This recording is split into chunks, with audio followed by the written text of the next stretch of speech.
Hello and welcome to another Overlord lore video, and today we are finally going to take a look at a character that had been mentioned quite often here, but has never received its own proper character video and in-depth exploration, Sebas Tian, the Butler of Steel. And as usual, in the first part we are going to talk about his abilities and skills, and in the second one about the character, personality and his relationships. And of course, about his creator, Touch Me. But before we are going to do so, let me thank my Patreons for supporting this channel. Alongside every use of the YouTube thanks function to make one-time donations. Now, Sebas Tian, as all beings of Nezarec with the exception of Aureole Omega, or Eins in the sense that he had been a human before, is also a heteromorph, to be more specific a dragonoid. And as many heteromorphs inside the Great Tomb of Nezarec, Sebas has a human or humanoid form, in which he likely receives some form of debuffs, and a true form, in accordance with his specific species, where he receives some buffs. And just like Demiurge can turn into a toadman, Sebas Tian can turn into a dragonoid melee specialist, combining his martial prowess with the strength and durability of the dragons. And this is reflected in his character build.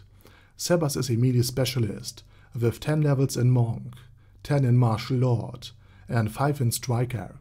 Additionally, he has also 5 points in the Physical Mastery of Ki, and 15 in the Spiritual Mastery of Ki, alongside 25 levels in his species class, at least one of them being Dragonoid, and 30 other, unknown job classes.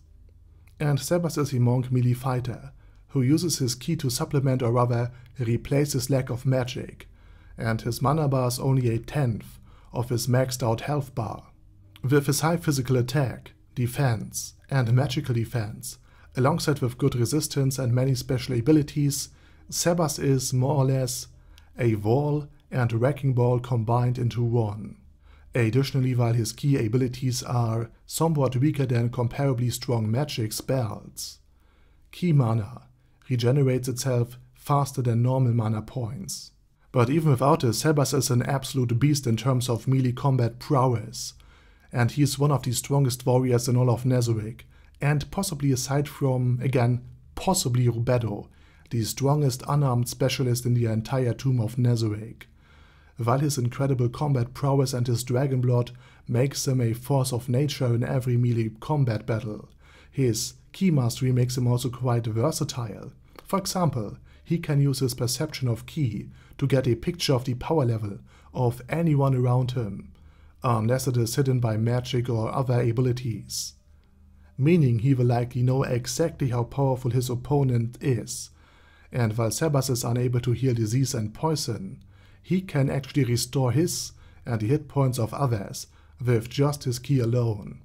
Meaning he, in addition of being extremely capable as a fighter, is also an okay healer, thus ensuring that he can restore his own hit points after or even in any battle.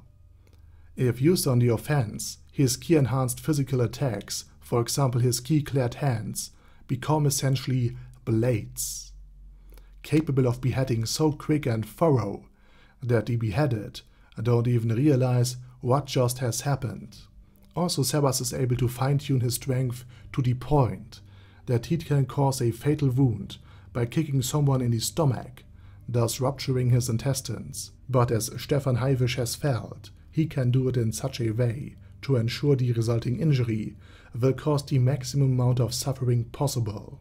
And again, Sebas did this to an otherwise unremarkable scumbag, whom's only natural defenses were his thick film of sweat and half a meter of pure wobbling jiggly fat. So actually hitting someone that weak and that well insulated with just the right kind of force is really something. Lastly, thanks to his ki mastery, Sebas is even able to implant some of it into his opponent, in order to wield him like a puppet, with strings still attached. And just like Zero, Sebas is able to harden his skin, although be it to a much stronger degree than the leader of the 6 Arms. And lastly, and this is a good segue for the second part, Sebas, Cocytus and Albedo have a very special relationship with another. Just like the starter Pokémon or the weapons in Fire Emblem, they too form a triangle of effectiveness. Sebas is unable to crack Albedo's armor, but he is very effective and likely able to defeat Cocytus, who in turn would be very effective against Albedo but weak against Sebas. And with that said, I say thank you very much for watching and special thanks to Bad Guy Yi, Ben C, Chrissy, Crowley0221, Sia, Death is Mercy, Deathless Dragon Lord, Dystopia the Second, Feral Shivan, Guy with That Head, Hector Marino, Hoss, Huster, Jacob G, Jana B, Jason, Chromius, Legendarius, Lelouch Free Britannia with a Mustache, Lexus Fox, Lord Nishikian Rai, Lord Touch Me, Merovec, Mr. Shoes, Michael R, Michael Y, Okill, Overlord General Gasper, Paddy Pantom,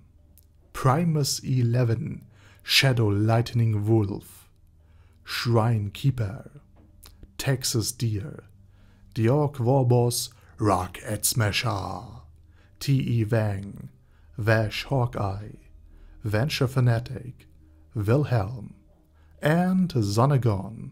Thanks guys. Anyway, have a nice day and I hope to see you all again soon on my next video. Over and out.